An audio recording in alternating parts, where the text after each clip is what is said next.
நாம் கர்த்தருடைய வார்த்தைக்கு நேராக கடந்து போகிறோம். ஒரு வசனத்தை நாம் வாசித்து கர்த்தருடைய வார்த்தைக்கு நேராக கடந்து போவோம்.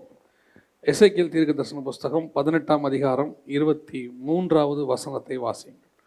எசேக்கியேல் 18:23 வாசியுங்கள். துன்மார்க்கன் சாகிறது எனக்கு எவ்வளவேனும் பிரியமோ, அவன் தன் வழிகளை விட்டு திரும்பி பிழைப்பது அல்லவோ எனக்கு பிரியம் என்று கர்த்தராகிய ஆண்டவர் சொல்லுகிறார். நாம் கண்களை மூடுவோம். சர்வ வல்லமையுள்ள எங்கள் ஆண்டவரே, இந்த அருமையான நாளுக்காக உமக்கு ஸ்தோத்திரம். எங்களை கூடி வர பண்ணி இருக்கிற தயவுக்காக உமக்கு நன்றி. உமது பாதப்படியில் எங்களை சமர்ப்பிக்கிறோம். ஆண்டவரே, துன்மார்க்கனை வந்த ஒரு துன்மார்க்கனையும் நீர் தள்ளுகிறது இல்லை. ஆண்டவரே, நாங்கள் நீதிமான்கள் அல்ல, உடைய இரத்தத்தினாலே கழுவப்பட்ட நாங்கள் நீதிமான்களாக்கப்பட்டோம். நாங்கள் துன்மார்க்கராக இருந்தோம். ஆண்டவரே, எங்கள் துன்மார்க்கத்தை கண்டு நீர் எங்களை விட்டு விலகி போகாதபடி எங்கள் மேல் உம்முடைய வஸ்திரத்தை போட்டு எங்களை மூடி உம்முடைய பிள்ளையாய் எங்களை ஏற்றுக்கொண்ட தயவுக்காக உமக்கு நன்றி. எங்களுடைய அக்கிரமங்கள், எங்களுடைய பாவங்கள் ஒரு நாள் எங்களை கொன்று போட்டிருக்கும் ஆண்டவரே. ஆனாலும் உம்முடைய கிருபை, இரக்கம், தயவு எங்களை ஜீவனோடு கூட வைத்திருக்கிறது ஆண்டவரே.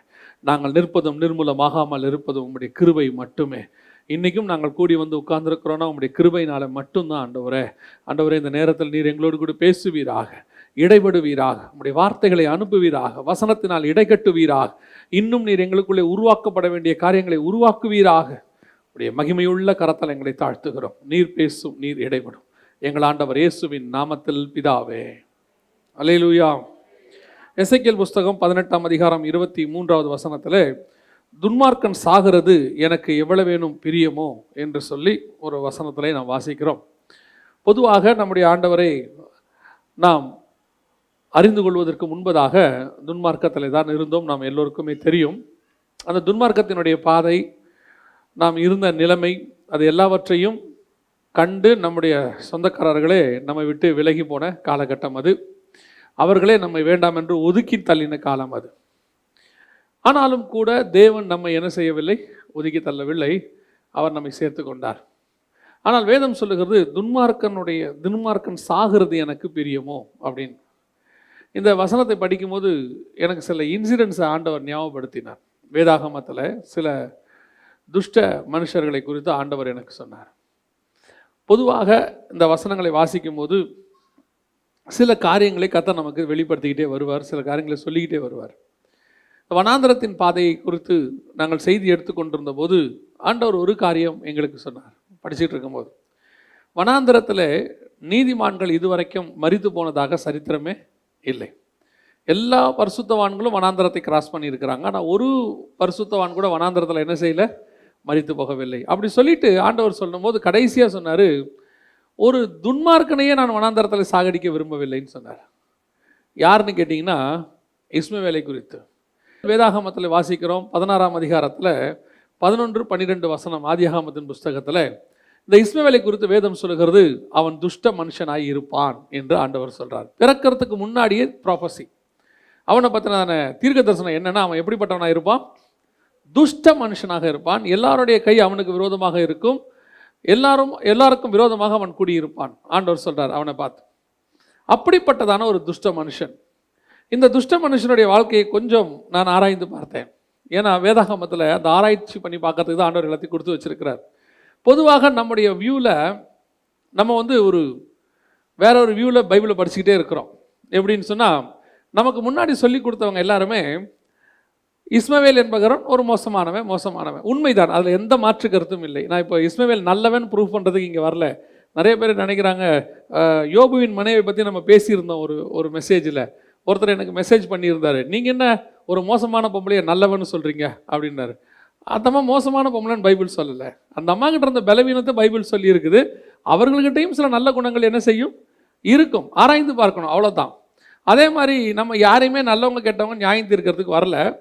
நான் இந்த இஸ்மவேலை குறித்து படிச்சுட்டு இருக்கும்போது அவன் துஷ்ட மனுஷனாக இருப்பான் அப்படின்னு இருக்கு. அவன் துஷ்ட மனுஷன்தான், எந்த மாற்று கருத்தும் இல்லை. நான் அதை 100% ஒத்துக்கிறேன். ஆனால் இவனுடைய லைஃப்பை கொஞ்சம் அப்படியே படிச்சுக்கிட்டே வந்தேன். நம்ம துஷ்ட மனுஷங்கிறதோடு கூட அவனை நிறுத்திட்டோமே ஒழிய, ஆனால் அவனை பற்றியும் பைபிளில் நிறைய இருக்குது, நிறைய விஷயங்கள் இருக்குது. அதில் ரொம்ப நான் அதை படிக்கும்போது ரொம்ப நினச்ச ஒரு விஷயம் என்னென்னா, ஒரு காரியத்தில் எனக்கும் அவனுக்கும் ரொம்ப ஒத்து போச்சு. என்ன ஒத்து போச்சுன்னா, இந்த இஸ்மவேல் ஒரு 13 வருஷம் அவங்க அப்பாவுக்கும் அம்மாவுக்கும் பெரியம்மாவுக்கும் எல்லாருக்கும் அவன் தான் யார்? செல்ல பிள்ளை மாதிரி. 86 வயசில் அவங்க அப்பாவுக்கு அவன் பிறக்கிறான். 99 வயசு வரைக்கும் 13 வருஷம் அந்த வீட்டுக்கு அவன் தான் ராஜா மாதிரி. அந்த பெரியம்மா சாராள் வந்து அவனை எப்படி வளர்க்குறாங்க? தாம் பிள்ளை மாதிரி வளர்க்குறாங்க. அவங்களுக்கு அவன் தான் பிள்ளை, ஏன்னா அவங்களுக்கு வேறு பிள்ளையே இல்லை, அவன் தான் பிள்ளை. அப்படி வளர்க்குறாங்க. வளர்த்து நல்லா வளர்ந்து ஒரு 13 வயசுனா யோசிச்சு பாருங்கள், டீனேஜுக்கு வந்துட்டான் அவன். நிதானம் நல்லா தெரியும். இப்போ ஒத்த பிள்ளையாக வளர்றான். அப்போ எப்படி இருக்கும் அவனுக்கு? ஆபிரகாம் யார்? ஒரு பெரிய செல்வ சீமான், சாதாரண ஆளா இல்லை, கோடீஸ்வரன், மில்லியனர்.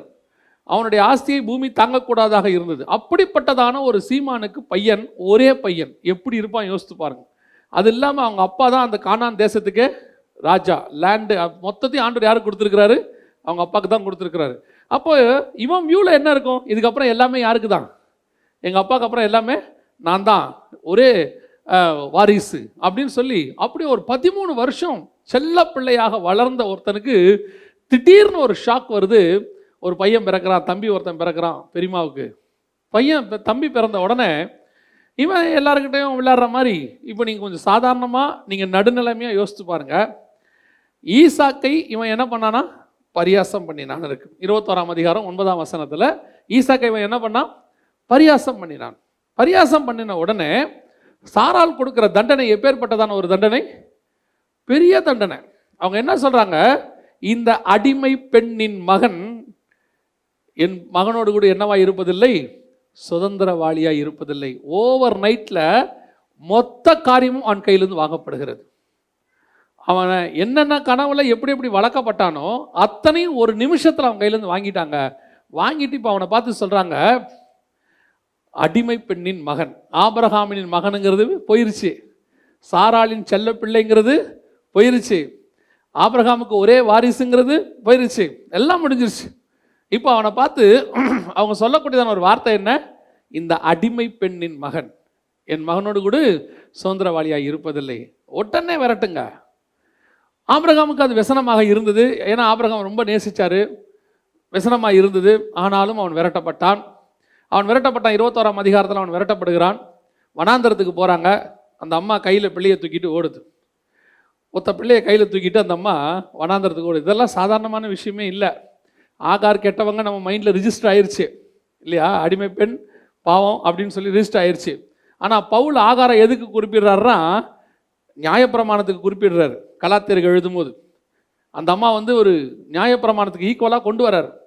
அப்படிப்பட்டதான ஒரு சிச்சுவேஷன். பிள்ளையை தூக்கிட்டு அந்த அம்மா ஓடுது வனாந்தரத்துக்கு.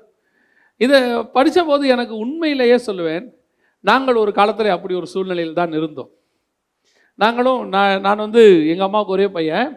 நாங்கள் வந்து எனக்கு ஒரு 4 வயசு இருக்கும்போது எல்லாராலும் கைவிடப்பட்டோம். கைவிடப்பட்டு எங்கள் அம்மா கையில் பிள்ளையை தூக்கிட்டு நாங்கள் நடந்து வர ஆரம்பித்தோம். எங்கள் அம்மா அதுக்கப்புறம் என்னை காப்பாற்ற தொடங்கினார்கள். அந்த வசனத்தில் அங்கே இருக்கும் பார்த்தீங்கன்னா, அவள் வனாந்திரத்திலே அலைந்து திரிந்தாள்னு இருக்கும். எங்கள் அம்மா அப்படி பட்டதை நான் பார்த்துருக்குறேன், கண் கூட பார்த்துருக்குறேன். எங்கள் அம்மா பட்ட கஷ்டத்தை நான் பார்த்துருக்குறேன். என்னை வளர்க்குறதுக்கு அவங்க பட்ட கஷ்டம். அவங்க ஒரு வேலை பார்த்து எத்தனையோ கிலோமீட்டர் நடந்து போவாங்க ஒரு வேலை பார்க்குறதுக்கு. அது வந்து எனக்கு ஒரு 4-5 வயசுலேருந்தே கொஞ்சம் கொஞ்சமாக தெரிய ஆரம்பிச்சிருச்சு அவங்க பட்ட கஷ்டம்லாம்.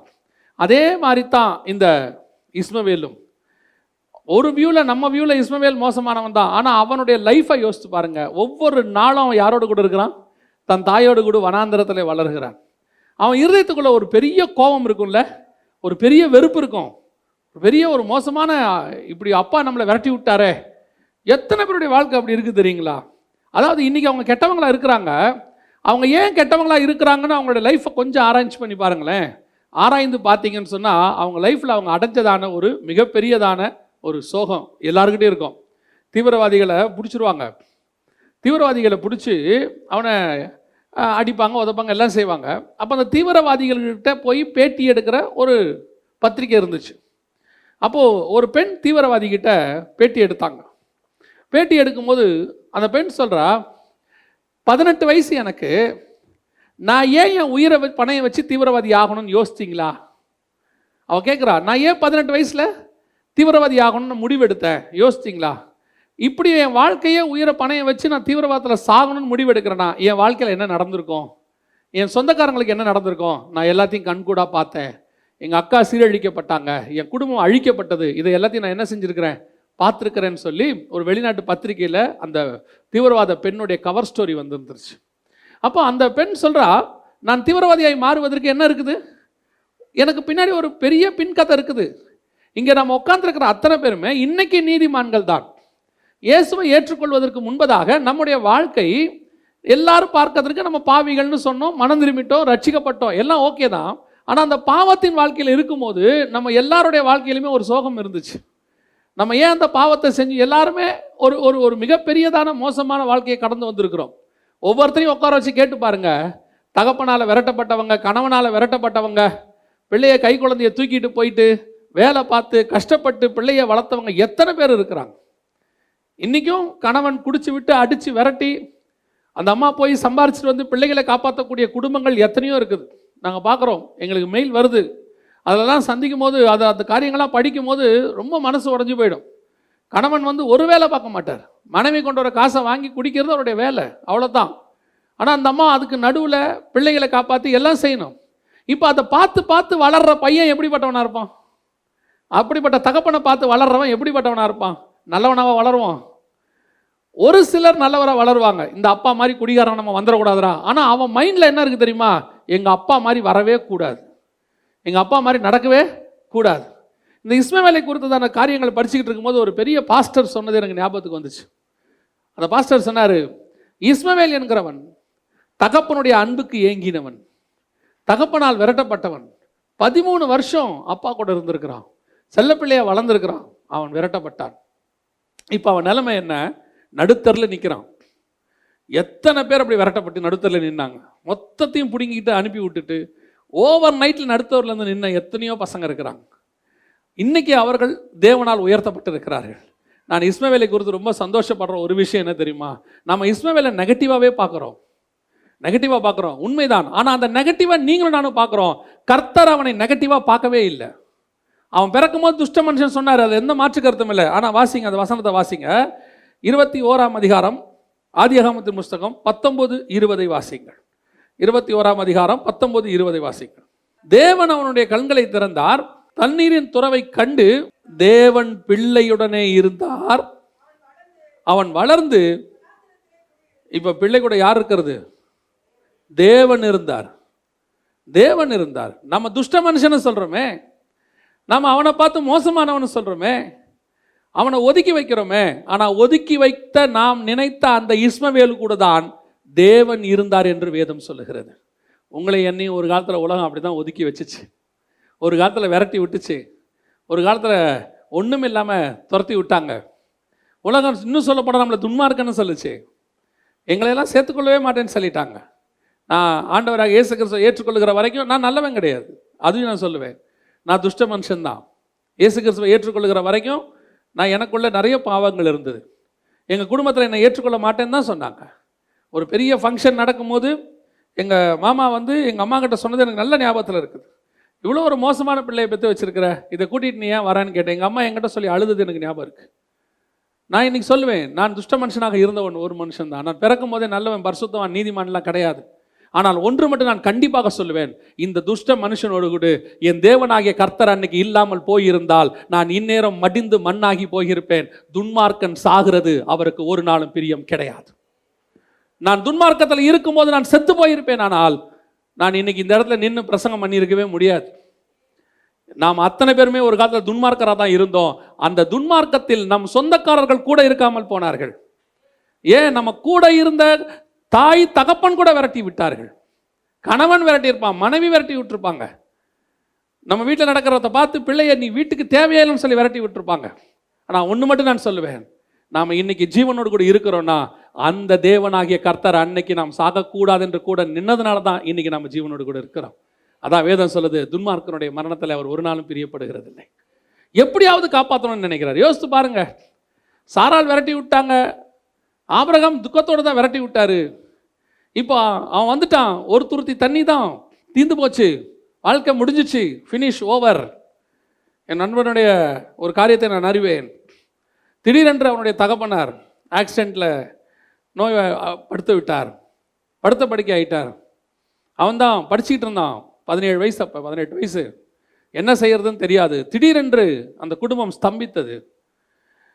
திடீரென்று அந்த அந்த விபத்து படுக்கையிலேயே அவனுடைய தகப்பனார் மரணம் அடைந்தார். அப்பொழுது கடைசி காரியங்கள் நடக்கிறது, ஈமச்சடங்கெல்லாம் நடக்குது. அவன் தேவனை ஏற்றுக்கொண்ட ஒரு மனுஷன், அவன் நீதிமான். அப்பொழுது போகும்போது அவனுடைய சொந்தக்காரர்கள் சொன்னது எனக்கு ஞாபகத்தில் இருக்கிறது. ஒரு உறவினர் விதமாய் சொன்னார், இந்த இயேசுவெல்லாம் ஏற்றுக்கிட்ட, நாளைக்கு நடுத்தரில் நின்று எங்கள் வீட்டு வாசலில் வந்து நின்றுறாதுன்னு சொன்னார்.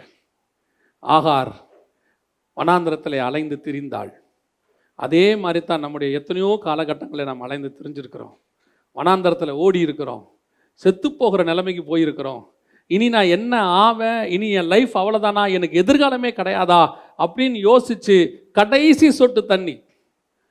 அதில் எனக்கு ரொம்ப படிக்கும் போது ஒரு விஷயம் என்ன ரொம்ப இருந்துச்சுன்னா, ஒரு மரத்தடியில் அவனை போட்டுட்டு, செடிக்கு கீழே அவனை போட்டுட்டு பெயர்சபா வனாந்தரத்தில் அந்த ஆகார் ஓடுறாங்க. வில்லெறியும் தூரத்தில் போய் உட்காந்துக்கிட்டு, அம்பெரியும் தூரத்தில் போய் உட்காந்துட்டு அந்த அம்மா அழுகுறாங்க. ஆனால் வசனம் சொல்லுது, கர்த்தர் ஆகாரின் சத்தத்தை கேட்கல, கர்த்தர் யார் சத்தத்தை கேட்டார்? பிள்ளையின் சத்தம். இப்போ இந்த பிள்ளை என்ன சத்தம் போட்டிருக்கோம் நீங்கள் நினைக்கிறீங்க? கடைசி சொட்டு தண்ணிக்கு அந்த பிள்ளை என்ன கண்டு சாகிற நிலைமையில் இருக்கு. அப்படியே சாக போகிற நிலைமை. அந்த பிள்ளையால் கண்டிப்பாக என்ன செய்ய முடியாது, சத்தம் போட்டுலாம் அழ முடியாது. சாகிறதுக்கு முன்னாடி எப்படி செய்வாங்கன்னா முனகுவாங்க. அந்த மரணத்தினுடைய மூச்சு வந்து என்ன செய்வாங்க, முனகுவாங்க. அந்த முனகல் சத்தத்தை கர்த்தர் கேட்டார். நம்ம எத்தனையோ நாள் படுக்கையில் உட்காந்துக்கிட்டு யாருக்கும் தெரியாமல் தலகணையில் முகத்தை புதைச்சிக்கிட்டு ஒரு சின்ன சவுண்டு போட்டு அழுதுருப்போம் பாருங்களேன். அந்த சத்தத்தை பரலோகம் கேட்டுக்கொண்டே தான் இருக்கும். அந்த சத்தத்தை பரலோகம் கேட்டுக்கிட்டே தான் இருக்கும். ஒருவேளை நம்ம நினைப்போம் யாருக்கும் தெரியாது, பக்கத்தில் உட்காந்துருக்கிற மனைவிக்கு தெரியாது, பக்கத்தில் படுத்திருக்கிற கணவனுக்கு தெரியாது, நம்ம அழுவது பிள்ளைகளுக்கு தெரியாது, யாருக்குமே தெரியாது, நான் அழுதுகிட்டு இருக்கிறேன் அப்படின்னு நீங்கள் நினச்சிட்டு இருந்திருப்பீங்க. ஆண்டவர் சொல்கிறாரு, நீ அழுத அந்த கண்ணீருடைய ஒவ்வொரு டிராப்பும் பரலோகத்தை தொட்டுக்கிட்டே தான் இருக்குது. கர்த்தர் உன் சத்தத்தை கேட்டுக்கொண்டே தான் இருக்கிறார். உன் சத்தம் பரலோகத்தை எட்டும். இஸ்மவேல் என்கிற துன்மார்க்கனுடைய சத்தமே பரலோகத்தை எட்டுமானால், தேவனுடைய ரத்தத்தாலே கழுவப்பட்ட நீதிமான்களாகிய உங்களுடைய சத்தமும் என் சத்தமும் எப்படி பரலோகத்தை எட்டாமல் போகும்? துன்மார்க்கன் சாகிறது கர்த்தருக்கு பிரியம் அல்ல. அந்த இஸ்மவேலை நினைக்கும் போது, நான் அவனை துன்மார்க்கனா பைபிள் சொல்லுது, எல்லாம் உண்மைதான். அவன் இடத்துல நான் என்ன தான் வச்சு பார்த்தேன். ஏன்னா நான் ஒரு காலத்தில் அப்படி விரட்டப்பட்ட ஒரு மனுஷன்தான். கையை குழந்தைய தூக்கிட்டு எங்கள் அம்மா வந்து சூசைட் பண்ண போயிட்டாங்க. ட்ராக்கில் விழுந்து சூசைட் பண்ண போயிட்டாங்க. சூசைட் பண்ண போன அந்த கடைசி நிமிஷத்தில் அந்த ட்ரெயின் ட்ராக்கில் வரும்போது நான் அழுதுதான ஒரு அழுகை.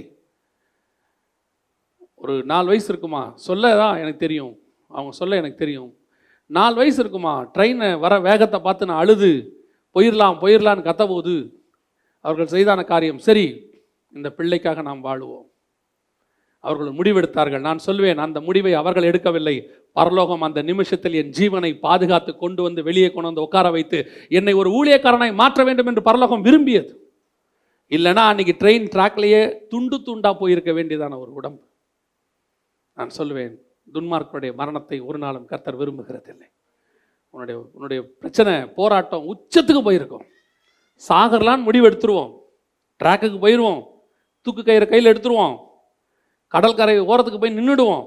ஆனால் ஆண்டவர் சொல்கிறாரு, கொஞ்சம் பொறு, உன் சத்தம் என் சந்நிதியை வந்து எட்டி விட்டது. உனக்கு ஒரு நீரூற்றை நான் உண்டாக்கி இருக்கிறேன். அந்த நீரூற்று உன் ஜீவனை பாதுகாக்கும். நீரூற்று மட்டுமல்ல, நீ வளர்கிற வரைக்கும் உன்னோடு கூட நான் இருப்பேன். வேதம் சொல்லுது, கர்த்தர் பிள்ளையோடு கூட இருந்தார்.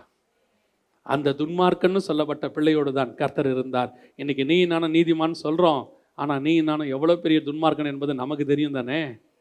இப்போ நமக்கு தெரியும் தானே. இப்போ ரத்தத்தில் கழுவப்பட்டுட்டோம், சர்ச்சுக்கு வந்துட்டோம், தசமாங்காணிக்கு கொடுத்துட்டோம், we are the holy one அப்படின்லாம் நல்லா சொல்லிக்கிட்டு இருக்கிறோம். பட் நம்ம உள்ளுக்குள்ளே யாருங்கிறது நம்ம எல்லாருக்கும் தெரியும். இப்போவும் சொல்லுவேன், நீங்களும் நானும் பூரண பரிசுத்தவான்கள் அல்ல.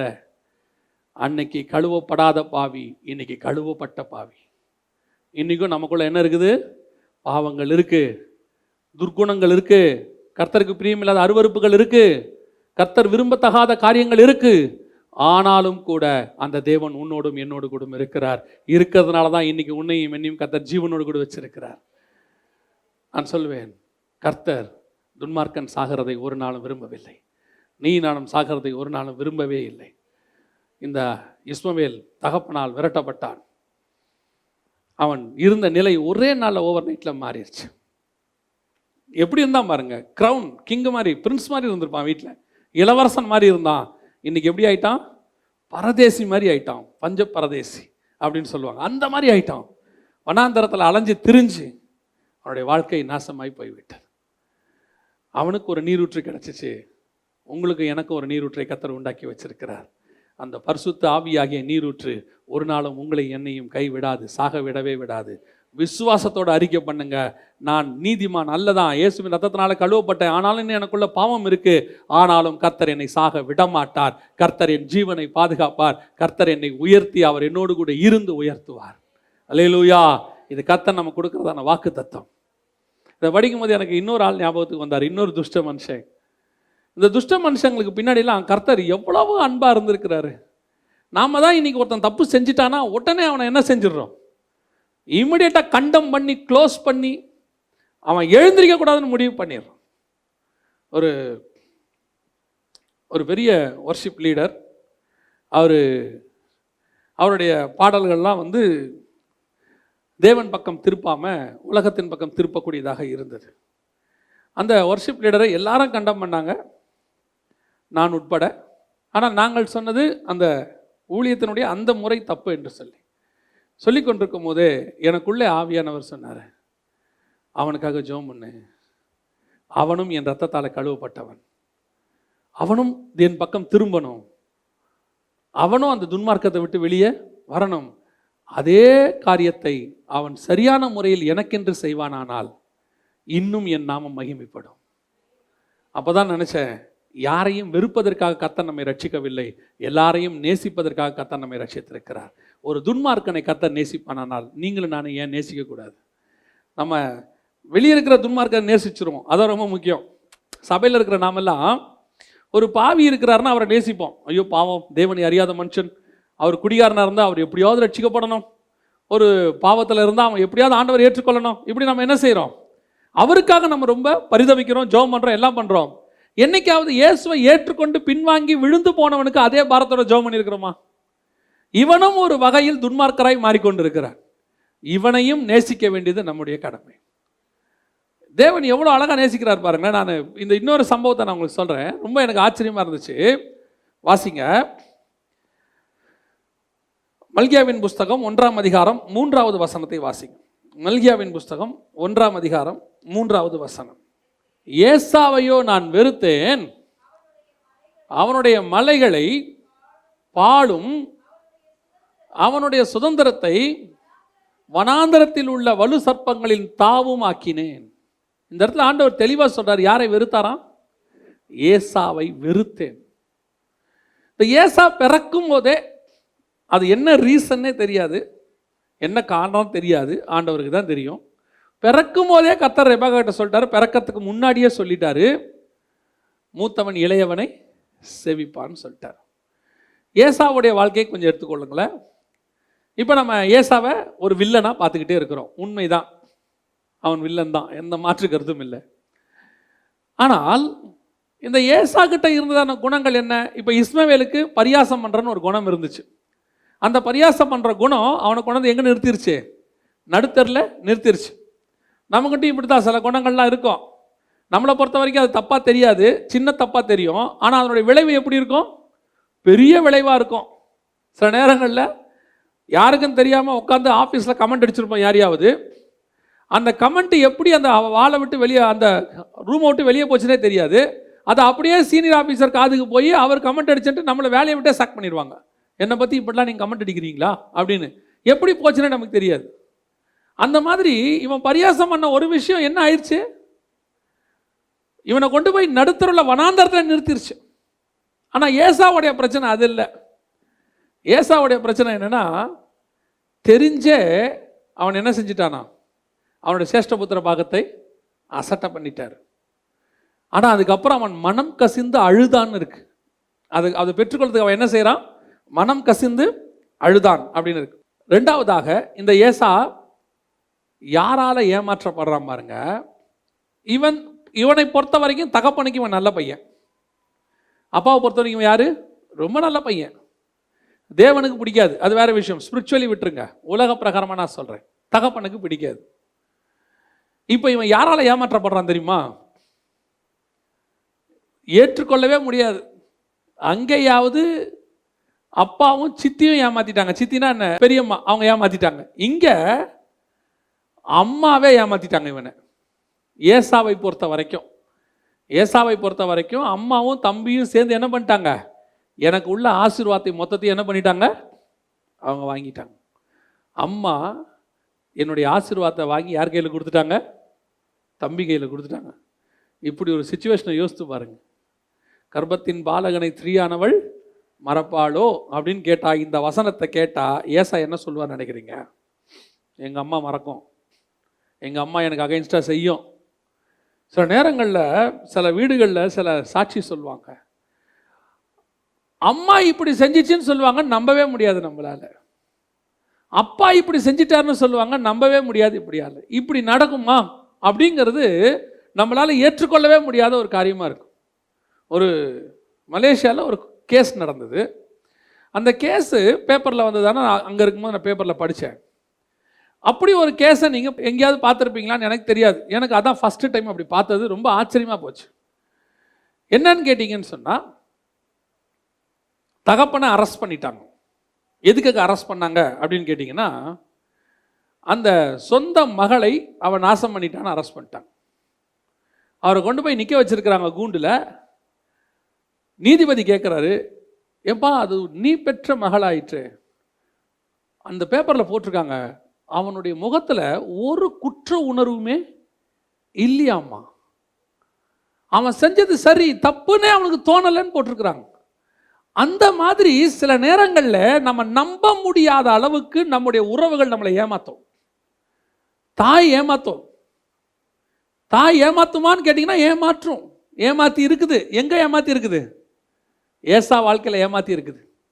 ஆனால் ஸ்பிரிச்சுவலி நம்ம எடுக்கல. ஸ்பிரிச்சுவலி பார்த்தீங்கன்னா ரெபெக்காள் தேவனுடைய திட்டத்தை நிறைவேற்றி இருக்கிறாங்க, எந்த மாற்று கருத்தும் இல்லை.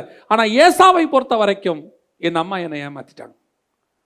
என் தம்பிக்கு எல்லாத்தையும் கொடுக்கறதுக்கு எனக்கு சில நேரத்தில் ரொம்ப ஆச்சரியமா இருக்கு. தாயார் இப்போ 2 பிள்ளை இருக்குதுன்னா பார்ஷாலிட்டி பார்க்குறாங்க. எப்படி முடியும்? 2 பொண்ணு இருக்குது அப்படின்னு சொன்னா நல்ல புடவையெல்லாம் ஒரு பொண்ணு கொடுத்துட்றாங்க, கொஞ்சம் விலை மதிப்பு இல்லாததுல இன்னொரு பொண்ணுக்கு 2வது பொண்ணு கொடுப்பாங்க. அதுக்கு அவங்க 1000 காரணம் வச்சிருப்பாங்க. சி அவ பாவம் கஷ்டப்படுறா இப்படிலாம் சொல்லுவாங்களே ஒழிய, தாயாருக்குள்ளே என்ன இருக்குது? பார்ஷியாலிட்டிஸ் இருக்கு. எனக்கு ரொம்ப ஆச்சரியமா இருக்கு, அது எப்படி வரும் அந்த பார்ஷியாலிட்டி? இந்த இதை படிக்கும் போது ஏசாய் நம்மகிட்ட பார்த்து என்ன சொல்லுவான்? எங்க அம்மாவுக்கு இருக்கியா பார்ஷியாலிட்டி? எங்க அம்மா யாக்கோபை நேசிச்சாங்க. யாக்கோபை நேசிச்சு எங்க அப்பாவுக்கு தெரியாம என்னுடைய மொத்த ஆசீர்வாதத்தையும் வாங்கி இவ்வளவும் செஞ்சு என் தம்பி ஆசீர்வச்சு வெளியே அனுப்பி விட்டாங்க. ஒருத்தருடைய வாழ்க்கையில் நான் கேள்விப்பட்டேன், அவங்களுக்கு நிறைய பிள்ளைகள், அதில் ஒரு மகள் தவறான ஒரு முடிவெடுத்து ஒரு மனிதனை விரும்பி திருமணம் செய்துக்கிட்டு போயிட்டாங்க. போனதுனால மற்ற எல்லாரும் என்ன பண்ணாங்க அப்படின்னா, ஒரு நாள் சொத்து விற்க வேண்டிய நிலைமை வந்தது. சொத்தை விற்க வரும்போது இந்த போன மகளை திருப்பி கூப்பிட்டு சொத்து கொடுக்கக்கூடாதுன்னு சொல்லி அந்த தாயார் மற்ற பிள்ளைகள் எல்லாரும் சேர்ந்து போன மகள் போலையே அவளை மாதிரியே கையெழுத்து போட்டு சொத்தை விற்று எல்லாம் பிரித்து எடுத்துக்கிட்டாங்க. இந்த விஷயம் யாருக்கு தெரியாது? இந்த மகளுக்கே தெரியாது. இதுக்கு யார் உடந்தனா அந்த தாயாரும் உடந்த. பல நேரங்களில் இது நடக்குது. இன்னைக்கு நீங்கள் எதிர்பார்க்காதபடிக்கு தாயாரே மகனை வெறுக்கிற சிச்சுவேஷன் இந்த உலகத்தில் இருக்குது. ஏசாவுடைய வாழ்க்கை அதுதான். ஏசா ரொம்ப எக்ஸ்பெக்டேஷனில் இருந்திருக்கிறான். வசனம் சொல்லுது, அவன் கதறி அழுதான். அந்த வசனம் வாசிங்க பார்ப்போம். 27ஆம் அதிகாரம் 34வது வசனம் வாசிங்க. ஆதியாகமம் 27:34. ஏசா தன் தகப்பனுடைய வார்த்தைகளை கேட்ட உடனே மிகவும் மனம் கசந்து உரத்த சத்தமிட்டு அலறினா என்ன தெரியுமா? தூக்கத்தில் பிள்ளை பயந்து கத்தும் பாருங்க. அந்த மாதிரி கத்திருக்கிறான். போச்சே, என் வாழ்க்கை போச்சு, ஏற்கனவே என் சேஷ்டபுத்திர பாகம் போச்சு, நான் தான் அதை மிஸ் பண்ணிட்டேன். எனக்கு இருந்தது ஒன்னே ஒன்று தான், எங்கள் அப்பாவுடைய ஆசீர்வாதம். எங்கள் அப்பாவுடைய ஒரே ஒரு ஆசீர்வாதம் இருந்துச்சு, அந்த ஆசீர்வாதத்தையும் என்னை ஏமாற்றி வாங்கிட்டாங்களே. என்னை ஏமாத்துறது எங்கள் அம்மாவாச்சே, என்னை ஏமாத்துறது என் தம்பி ஆச்சே.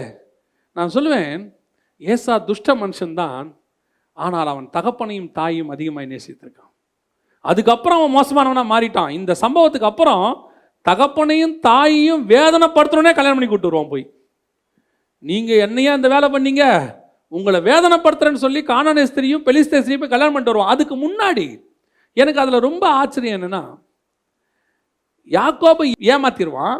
ஆனால் ஏசா சொல்கிற வார்த்தை என்னன்னா, எங்கள் அப்பனுக்கு துக்கம் கொண்டாடுகிற காலம் ஒன்று வரும், வரட்டும், அன்னைக்கு நான் யாக்கோபை வச்சுக்கிறேன். ஆனால் அவன் வாயிலிருந்து ஒரு வார்த்தை கூட அவன் தாயாருக்கு விரோதமாக அவன் பேசவில்லை. அவங்க அம்மாவுக்கு விரோதமாக ஒரு வார்த்தை கூட பேசவே இல்லை. என்ன ஒரு நேசம் இல்லை தாய் மேலே. அந்த தாய் தான் அவனை ஏமாத்துறது. பல நேரங்களில் நம்ம அதிகமாய் நேசிக்கிறவர்கள் நம்ம ஏமாற்றுவார்கள். நாம் அவங்கள ரொம்ப நம்புவோம். இப்படிலாம் நடக்குமா அப்படின்னு கேட்டிங்கன்னா நடக்கும். ஏசாவுடைய வாழ்க்கையில் நடந்துச்சு. 38 வாசிங்க. ஏசா தன் தகப்பனை நோக்கி, என் தகப்பனே, உங்ககிட்ட இது மட்டும்தானப்பா இருக்கு, என்னையும் ஆசீர்வதியும் என்று சொல்லி, இருதயத்தை பாருங்களேன், எப்பா வேற ஆசீர்வாதமே உங்ககிட்ட இல்லையாப்பா, எல்லாத்தையுமே கொடுத்துட்டியாப்பா, இது மட்டும்தானப்பா இருக்குது, என்னை எப்படியாவது ஆசீர்வதிப்பா. தன் தகப்பனுடைய ஆசீர்வாதத்துக்கு எப்படி ஏங்குறான் பாருங்க. இதே நிலைமை தான் உங்களுக்கு எனக்கும். பல நேரங்களில் தகப்பனிடத்திலிருந்து வர வேண்டிய ஆசீர்வாதங்கள், நமக்கு கிடைக்க வேண்டியதான காரியங்களை ஏமாற்றி நம் கையிலிருந்து வாங்கி இருப்பார்கள். சில நேரங்களில் நான் பார்த்துருக்கிறேன், நடந்த ஒரு சம்பவம், ஒரு தகப்பனுடைய மரணம். அந்த தகப்பனுடைய மரணத்தை அந்த 2வது மகனுக்கு சொல்லிட்டா, அவன் வந்துட்டானா அந்த சொத்து 2ஆ பிரிஞ்சிரும்னு சொல்லி அந்த தகப்பன் மரணத்தை 2வது பையனுக்கே சொல்லாமல் அவர்கள் மரணத்தை அடக்காராதனை எல்லாம் பண்ணி முடிச்சுட்டு அந்த பத்திரத்தை எல்லாம் இந்த பையன் பேருக்கு மாற்றிட்டான். இந்த பையனுக்கு உண்மையே தெரியாத வெளிநாட்டில் வேலை செஞ்சிட்ருக்கிறான். கிட்டத்தட்ட ஒரு 6 மாதம் கழித்து அவன் வீட்டுக்கு வரும்போது அப்பா இறந்துட்டாரு, எல்லாம் போச்சுன்னு சொன்ன உடனே அவன் சொல்லி அழுத காரியம் என்னென்னா, டேய் எனக்கு சொத்து வேணாண்டா, கடைசியாக எங்கள் அப்பா முகத்தை பார்க்க விடாமல் பண்ணிட்டீங்களே, எனக்கு சொத்து எனக்கு இருக்குது, எங்கே இருக்குது, நான் வெளிநாட்டில் சம்பாதிக்கிறேன், எனக்கு இருக்குது, எனக்கு போதும், எல்லாமே இருக்குது, சாகிற நேரத்தில் எங்கள் அப்பா முகத்தை என்ன செஞ்சிட்டீங்க, பார்க்க விடாமல் பண்ணிட்டீங்களே, இனிமேட்டு நான் நினச்சாலே எங்கள் அப்பாவை பார்க்க முடியுமா? இந்த மாதிரி எத்தனை பேருடைய வாழ்க்கையில் துரோகங்கள் இருக்குது தெரியுமா? எத்தனையோ பேர் இங்கே உட்காந்துருக்கிறீங்களே, உங்களுக்குள்ளேயும் இப்படிப்பட்ட சம்பவங்கள் எத்தனையோ பேர் செஞ்சுருப்பாங்க. சொந்தக்காரங்க செஞ்சுருப்பாங்க, அக்கா தங்கச்சி செஞ்சுருப்பாங்க, அண்ணன் தம்பி செஞ்சுருப்பாங்க, நம்ம அதிகமாக நம்பினவங்க செஞ்சுருப்பாங்க. இவங்களா இப்படி செஞ்சாங்கன்னு நம்ம யோசிக்கிற அளவுக்கு செஞ்சுருப்பாங்க. ஏசா துன்மார்க்கன் தான், எந்த மாற்ற கருத்தும் இல்லை. ஆனால் அவனுக்கும் ஒரு இருதயம் இருக்கே. ஒரு காலத்தில் நாமளும் துன்மார்க்கராக இருக்கும்போது தான் இதெல்லாம் நடந்துச்சு. இப்போ ஒருவேளை நமக்கு இப்படி நடந்தால் நான் சொல்லுவேன், எனக்கு அந்த தகப்பனுடைய ஆசீர்வாதம் இல்லாவிட்டாலும் சரி, எனக்கு இன்னொரு தகப்பனுடைய ஆசீர்வாதம் இருக்கிறது, அதை என்னை விட்டு யாரும் எடுக்கவே முடியாது. என் தகப்பனிடத்தில் அநேக ஆசீர்வாதங்கள் உண்டு, அவர் அந்த ஆசீர்வாதத்தை எனக்கு வச்சிருக்கிறார். ஏசாவுடைய வாழ்க்கையில் அவன் தேடியும் கண்டுபிடிக்காமல் போயிட்டான், மனம் கசந்து அழுதான். ஆண்டவர் சொல்றாரு, அந்த துன்மார்க்கனையும் அவர் நேசிக்கிறார், அந்த துன்மார்க்கனையும் அவர் நேசிக்கிறார். ஏசாவை வெறுத்தேன்னு தான் சொல்றாருல்ல, ஆனால் ஈசாக்கு சொல்ற வார்த்தையை கவனிங்க, அது எப்படி அந்த தீர்க்கதரிசனம் நிறைவேறுச்சுன்னு கவனிங்க. 40வது வசனம் வாசிங்க பார்ப்போம். அதே 27:40, நீ உன் பட்டயத்தாலே பிழைத்து உன் சகோதரனை சேவிப்பாய், நீ மேற்கொள்ளும் காலம் வரும்போதோ உன் கழுத்தில் இருக்கிற அவனுடைய நுகத்தடியை முறித்து போடுவாய் அப்படின்னு இருக்கு.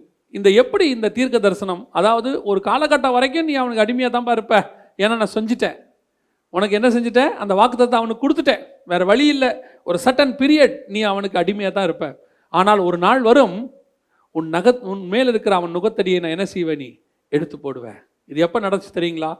உலக பிரகாரமாக நான் சொல்கிறேன் இது எப்போ நடந்துச்சுன்னு. மார்க் எழுதின சுவிசேஷம் 3ஆம் அதிகாரம் 8ஆம் வசனத்தில் இதுமேயான்னு ஒரு வார்த்தை இருக்குது பாருங்களேன். மார்க் 3:8 வாசிங்க பார்ப்போம். கலிலேயாவிலும் யூதேயாவிலும் எருசலேமிலும் இந்த இதுமேயான்னு இருக்கு பார்த்தீங்களா, 3:8. இதுமேயானா என்ன? இதுமேயர்கள் அப்படின்னா யாரு அப்படின்னு கேட்டிங்கன்னா, இந்த இதுமேயர்கள் என்பது ஏசாவுடைய சந்ததியார், ஏதோமியர்கள் தான் பின்னாட்களில் இதுமேயர்கள். இந்த இதுமேயர் யாரு அப்படின்னு கேட்டிங்கன்னா, இதுமேயனாகிய ஏரோது. ஏரோது யாரு? ஒரு இதுமேயன். இதுமேயன்னா என்ன, வேற ஒன்றும் இல்லை, ஏதோமியுடைய சந்ததியில் வந்தவங்க, ஏசாவுடைய சந்ததியில் வந்தவங்க தான் இதுமேயர்கள். இந்த இதுமேயர்கள் யூதர்களோடு கூட கலப்பாங்க. அப்படி பிள்ளைகள் பிறக்கும். அப்படி பிறந்த ஒரு பிள்ளை தான் ஏரோது. ஏரோது இப்போ என்னவா இருக்கிறான்? காற்பங்கு தேசாதிபதியாக இருக்கிறான். யாருக்கு அதிபதியாக இருக்கிறான்? இஸ்ரவேலர்களுக்கு அதிபதியாக இருக்கிறான். ஈசாக்கு அங்கே சொன்ன தீர்க்க தரிசனம், காலம் வரும்போது அவன் நுகத்தடியை நீ முறித்து போடுவாய்னு சொன்ன தீர்க்க தரிசனம் இங்கே நிறைவேறிச்சு. ஏரோது அவர்களுக்கு அதிபதியாக மாறினான். இப்போ உலக பிரகாரமாக இது நடந்துருச்சு. ஆனால் ஸ்பிரிச்சுவலி ஏசாவுக்கு அந்த ஆசீர்வாதம் போச்சே. இது ஸ்பிரிச்சுவலி எப்படி கிடைச்சது அப்படின்னு கேட்டீங்கன்னு சொன்னால், இஸ்ரவேலுக்குரியதான இந்த ஆசீர்வாதம், யாக்கோபு தான் இஸ்ரவேல். இவன் ஏமாற்றி ஏசா கிட்ட இருந்து வாங்கிட்டான். அது தேவ திட்டம், வாங்கிட்டான். இந்த ஆசீர்வாதம் எல்லாம் வந்துருச்சு. இந்த ஆசீர்வாதத்தை இஸ்ரவேல் கையிலிருந்து வாங்கி உங்கள் கையிலும் என் கையிலும் புறஜாதியார் கையிலே அதை இயேசுவானவர் நமக்கு கொடுத்து விட்டு போயிருக்கிறார். காலம் வரும்போது நுகத்தடி முறிந்து விட்டது. இன்னைக்கு அந்த ஆவிக்குரிய ஆசீர்வாதங்கள் நமக்கு வந்துருச்சு. ரோமருக்கு எழுதின நிருபம் 9ஆம் அதிகாரம் 4வது வசனம் வாசி. ரோமருக்கு எழுதின நிருபம் 9ஆம் அதிகாரம் 4வது வசனம். அவர்கள் இஸ்ரவேலரே புத்திரிய சுவிகாரமும் மகிமையும் உடன்படிக்கைகளும் நியாயப்பிரமாணமும் தேவ ஆராதனையும் வாக்கு தத்தங்களும் அவர்களுடையதே. தொடர்ந்து வாசிங்க. அவர்களுடையவரே, மாம்சத்தின்படி கிறிஸ்துவும் அவர்களில் பிறந்தாரே. இது எல்லாம் கரெக்ட் தான். ஆனாலும் அதை எல்லாவற்றையும் எடுத்து இப்போது உன் கையிலும் என் கையிலும் ஆண்டவர் கொடுத்து வைத்திருக்கிறார். அல்லேலூயா. அன்னைக்கு ஏசாவின் கையிலிருந்து யாக்கோபு தன் தாயை துணைக்கு வைத்துக்கொண்டு ஏமாற்றி எல்லாவற்றையும் தன் தகப்பன் கையிலிருந்து வாங்கி கொண்டு போய்விட்டான். ஆனால் உன்னுடைய தகப்பன், என்னுடைய தகப்பன் ஆகிய இயேசு கிறிஸ்து அதை எல்லாவற்றிலும் சிலுவையிலே வாங்கி நம் கையிலே மீண்டுமாக கொடுத்து விட்டு போயிருக்கிறார். அல்லேலூயா. ஒரு காலத்தில் யார் உங்களை ஏமாத்தி இருந்தாலும் சரி, நாம் துன்மார்க்கராக தான் இருந்தோம், நல்லவங்க இல்லை. ஆனால் ஏமாற்றப்பட்டோம். ஏமாற்றப்பட்டது உண்மை. நீங்கள் இயேசு கிறிஸ்துவை ஏற்றுக்கொண்டீங்கன்றதுக்காக எத்தனை பேர் உங்களை ஏமாற்றிருப்பாங்க? வீட்டில் உங்களுக்கு கிடைக்க வேண்டிய மரியாதை கிடைக்காம போச்சு இல்லை, உங்களுக்கு கொடுக்க வேண்டிய சொத்தை கொடுக்காம போயிட்டாங்கல்ல. இதுதான் சாக்குன்னு சொல்லி நம்மளை மொத்தமாக என்ன செஞ்சிட்டாங்க? அப்படியே விரட்டி விட்டாங்க. மற்ற பிள்ளைகளெல்லாம் வச்சுக்கிட்டு நீ தான் இயேசுக்கிட்ட போயிட்டியே, நீ என் பிள்ளையே கிடையாது அப்படின்னு சொல்லி என்ன செஞ்சிட்டாங்க? விரட்டி விட்டாங்க. தகப்பன் ஆசீர்வாதம் எதுவுமே வரல. இன்னைக்கு ஆண்டவர்கிட்ட வந்தவங்களில் எத்தனை பேர் தன் பெற்றோருடைய சொத்து கிடைக்காம போனவங்க இருக்கிறாங்க, பெற்றோருடைய ஆசீர்வாதம் கிடைக்காம போனவங்க இருக்கிறாங்க. இயேசுவை ஏற்றுக்கொண்டோன்ற ஒரே காரணத்துக்காக எதுவுமே கிடையாதுன்னு விரட்டி விட்டவங்க எத்தனையோ பேர் இருக்கிறாங்க. ஆனால் நடக்கிறது என்ன தெரியுமா? இந்த பூமிக்குரிய தாயினுடைய தகப்பனுடைய ஆசீர்வாதம் எதுவும் கிடைக்காமல் உன்னை அழப்பண்ணி தேம்ப பண்ணி உனக்கு அலற பண்ணி கத்த பண்ணி உன்னை கொண்டு வந்து ஓரமா நிக்க வச்சிருப்பாங்கல்ல. ஒரு நாள் வரும், நம்முடைய தகப்பன் எல்லா ஆசீர்வாதத்தையும் உனக்கும் எனக்கும் கொடுத்து அவர்கள் கண்களுக்கு முன்பாக உயர்த்தி மேலே கொண்டு வந்து நிக்க வைப்பார். அல்லேலூயா. அது நடக்கும். நான் சொல்லுவேன், அது நடக்கும். ஒரு நாள் ஆண்டவர் கொண்டு வந்து மேலே நிக்க வைப்பார் எல்லார் கண்களுக்கு முன்பாக. ஏன் தெரியுமா? அந்த தகப்பனை விட என் தகப்பன் மேலான தகப்பன், என் கண்ணீரை கண்ட தகப்பன், என் தாழ்மையிலே என்னை நினைத்தவர் அவர். வேதம் சொல்லுது, என் தாழ்மையில் நினைத்தவரை என்னை துதியுங்கள். எல்லாரும் நீ நல்லா இருக்கும் போது உன்னை நினைப்பான். ஆனா நான் தாழ்த்தப்பட்ட போது, வனாந்தரத்தில் ஓடி அலறின போது, ஒரு ஆசீர்வாதம் கூட எனக்கு இல்லையா தகப்பனேன்னு கேட்டபோது, ஒரு எத்தனை நேரங்களில் எனக்கு ஆசீர்வாதமே கிடையாதா, என் வாழ்க்கை முடிஞ்சிருச்சா, இவ்வளவுதானா எல்லாம் நினைச்ச போது வேதம் சொல்லுது, ஒரு நாள் வரும் உன் நுகத்தடி முறிக்கப்படும், அவர்களுக்கு இருந்த எல்லா ஆசீர்வாதங்களையும் உன் கையில தேவன் கொடுப்பார். நான் சொல்றேன், உலக பிரகாரமாயும் கொடுப்பார். உலக பிரகாரமா தரமாட்டார்லாம் சொல்ல மாட்டேன், உலக பிரகாரமாயும் கொடுப்பார். ஏன் தெரியுமா? நம்முடைய அப்பா எப்படிப்பட்டவன் ஒரு அப்பா தெரியுமா? நீ கூழாங்கல்ல அடிக்கிறவனா இருந்தா உன்னை ராஜாவா உட்கார வச்சு அழகு பார்க்குற அப்பா. உன்னை சொல்லியிருப்பாங்கல்ல, ஒரு நாள் உருப்பிட மாட்டேன், தேசநாதருக்கு பின்னாடி தானே போற, உருப்பிட மாட்டேன். என்னத்தை அப்படி ஏசுனார். ஒரு பெரிய பாடகர், அருமையான பாட்டு பாடுவார். உங்களுக்கு தெரியும், கேளுங்கள் தரப்படும் அந்த பாட்டை பாடின ஒரு ஐயா ஒருத்தர். அவருடைய வாழ்க்கையில் நடந்த சம்பவத்தை படித்தேன். அவர் ஒரு கட்சியில் மிக முக்கியமான கொள்கை பரப்பு பாட்டு பாடுறவர். அவர் பெரிய கட்சியில். அப்போ அந்த கட்சியில் பாடிக்கிட்டு இருக்கும்போது அவர் ஆண்டவரை ஏற்றுக்கொண்டார். ஏற்றுக்கொண்ட உடனே அவர் சொல்லியிருக்கிறார் அந்த தலைவர்கிட்ட போய், ஏயா ஐயா, நான் அந்த மாதிரி ஆண்டவர் ஏற்றுக்கொண்டேன், இனிமேட்டு உலகத்துக்கு பாட மாட்டேன், நான் என்ன செய்ய போகிறேன், ஆண்டவருக்கு பாட போகிறேன். அப்போ அந்த பெரிய கட்சி தலைவர் சொன்னாராம், ஏயா வருவாயை விட்டுட்டு வெறுவாய்க்கு போறியே, நல்லா இருக்கான்னு கேட்டாராம். நீ கட்சியில் பண்ண உனக்கு என்ன கிடைக்கும்? வருமானம் கிடைக்கும். வருவாயை விட்டுட்டு எங்கே போகிற? வெறுவாய்க்கு போறியேன்னு சொன்னார். ஆனால் நான் சொல்லுவேன், அவர் கட்சியில் பாடின போது அவருக்கு என்ன ஆசீர்வாதம் இருந்துச்சுன்னு எனக்கு தெரியாது. ஆனால் அவர் இங்கே தேவனுக்கு பாடின போது எனக்கு நன்றாய் தெரியும். எல்லா வீட்லேயும் காலைல 6 மணிக்கு கிறிஸ்தவங்க வீட்டிலலாம் அந்த பாட்டு, கேளுங்கள் தரப்படுன்ற பாட்டு எல்லா வீட்லேயும் பாடும், எல்லா இடத்துலையும் கேட்கும். எவ்வளோ பெரிய ஆசீர்வாதம். நான் சொல்லுவேன், அவர் வருவாயை விட்டுட்டு வெறுவாய்க்கு வரல, வருவாயை விட்டுட்டு திருவாய்க்கு வந்திருக்கிறாரு. தேவன் கரத்தில் சேர்ந்தார். கர்த்தர் அவரை உயர்த்தி மேலே கொண்டு உட்கார வைத்தார். உன் தகப்பன் உன்னை ஏமாற்றி இருக்கலாம், உன் தகப்பனுடைய ஆசீர்வாதங்கள் உன்னை ஏமாற்றி இருக்கலாம், உன்னை ஏமாற்றி நயவஞ்சகமாக எல்லாவற்றையும் எடுத்திருக்கலாம், ஒன்று கூட இல்லாமல் விட்டுருக்கலாம், நடுத்தல நிறுத்தி வச்சிருக்கலாம். அதான் ஏசா கேட்குறான், ஒன்று கூட இல்லையாப்பா. சில நேரத்தில் அப்படித்தாங்க, வெறுங்கையை அனுப்பி விட்டுருவாங்க.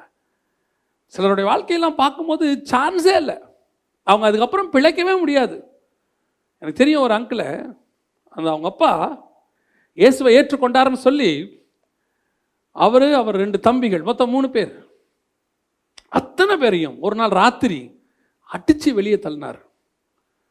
அடித்து வெளியே தள்ளி, வெளியே போங்க, இனிமேட்டு யாரும் எங்கே வரக்கூடாது, இது என் வீடு, வீட்டுக்குள்ளே வரக்கூடாது என்று சொல்லி விரட்டி விட்டார். அவர்கள் கையில் தாயை பிடித்துக்கொண்டு 2 தம்பியை பிடித்துக்கொண்டு அந்த மனுஷன் வெளியே வந்தார். தகப்பனுடைய ஒரு ஆசீர்வாதமும் அவருக்கு கிடைக்கவில்லை. ஆனால் நடந்தது என்ன தெரியுமா? கடைசியில் அந்த தகப்பன் இவரிடத்துல மறிக்க வேண்டிய நிலைமைக்கு கர்த்தர் இவரை உயர்த்தி மேலே உட்கார வைத்தார். சில நேரங்களில் நம்மளை சொல்லுவாங்க, இவன் உருப்பட மாட்டான், வேஸ்ட்டு, அவ்வளோதான், இவரால் பிரயோஜனம் இல்லைன்னு. ஆண்டவர் உனக்கும் மற்றவங்களுக்கும் வித்தியாசம் உண்டாக்கத்தக்கதான காலம் கொஞ்ச நாளில் வரும். உன்னை ஆண்டவர் உயர்த்துகிற காலம் ஒன்று வரும், நுகத்தடி முறிக்கிற காலம் ஒன்று வரும். உன் தகப்பனோட பிறந்த மற்ற பிள்ளைகளை பார்க்கலாம், உன்னை கர்த்தர் உயர்த்தி மேலே உட்கார வச்சு அந்த வித்தியாசத்தை நிச்சயம் காட்டுவார், நிச்சயம் காட்டுவார். நம்ம மனம் கசிந்து அழுதுருப்போம்ல, நம்மளை அப்படியே கேவலப்படுத்தியிருப்பாங்க. அக்கா தங்கச்சிங்களுக்கு முன்னாடி அப்படி கேவலப்படுத்துவாங்க, அண்ணன் தம்பிங்களுக்கு முன்னாடி அப்படி கேவலப்படுத்துவாங்க. அது ஒன்றும் இல்லைங்க, சும்மா வேஸ்ட். அது ஒன்றும் இல்லைங்க, ஊழியத்துக்கு போயிட்டு இருக்குது, அதனால 10 பைசா பிரயோஜனம் இல்லை. இவர் யார்? என் மூத்த பையன் இன்ஜினியர், இவர் 2வது பையன் டாக்டர், ஒரு மாதம் 50,000 1 லட்சம் சம்பாதிக்கிறான். இவர் என்னவா இருக்கிறாரு? அது ஒரு காலத்தில் நல்லா இதையும் படிக்க தான் வச்சேன், அது இயேசுநாதர் பைபிள்னு போயிடுச்சு, ஒன்றும் இல்லை. நான் சொல்லுகிறேன், ஒரு நாள் வரும், அந்த இன்ஜினியரை விட டாக்டரை விட நீ மேலானவன் என்று அந்த தகப்பன் அந்த தாயின் வாயில சொல்ல வைக்க கர்த்தர் செய்வார். அதுதான் கர்த்தர் செய்யறது. உன் நுகத்தடியை முறித்து போடுகிற காலம் ஒன்று வரும். ஏசாவை வெறுத்த தேவன்தான், ஆனால் நுகத்தடியை முறிப்பதற்கும் அவர் காரணமாக இருந்தார். காரணம், அவன் துன்மார்க்கனாய் இருந்தாலும் அவன் மரணத்தை கர்த்தர் விரும்பவில்லை. உன்னை என்னையும் கர்த்தர் அப்படித்தான் நேசிக்கிறார். கடைசியாக இன்னும் ஒரு அம்மா இருக்கிறாங்க, அவங்கள பார்த்துட்டு நம்ம ஜெபம் பண்ணி முடிக்க போகிறோம். ரொம்ப ஆச்சரியமான ஒரு காரியம். முதலாவது, இஸ்மவேல் தகப்பனால் விரட்டப்பட்டான். 2வது, ஏசா சொந்த தாயினாலும் சகோதரனாலும் ஏமாற்றப்பட்டான். துஷ்டர்கள் வாழ்க்கையில் நடக்கிறத நான் சொல்கிறேன், ஆனால் கர்த்தர் அவர்களை நேசித்தார். இஸ்மவேலுக்கு ஒரு நீரூற்றை உண்டு பண்ணினார். ஏசாவுக்கு நுகத்தடியை முறித்து இஸ்ரவேல் கையில் இருந்த தேவ ஆராதனையும் வாக்கு தத்தத்தையும் அந்த ஒலிவ மரத்தில், இந்த காட்டு ஒலிவ மரத்தை ஒட்ட வைத்தார் கர்த்தர். உங்களை என்னையும் கொண்டு போய் அதில் சேர்த்தார்.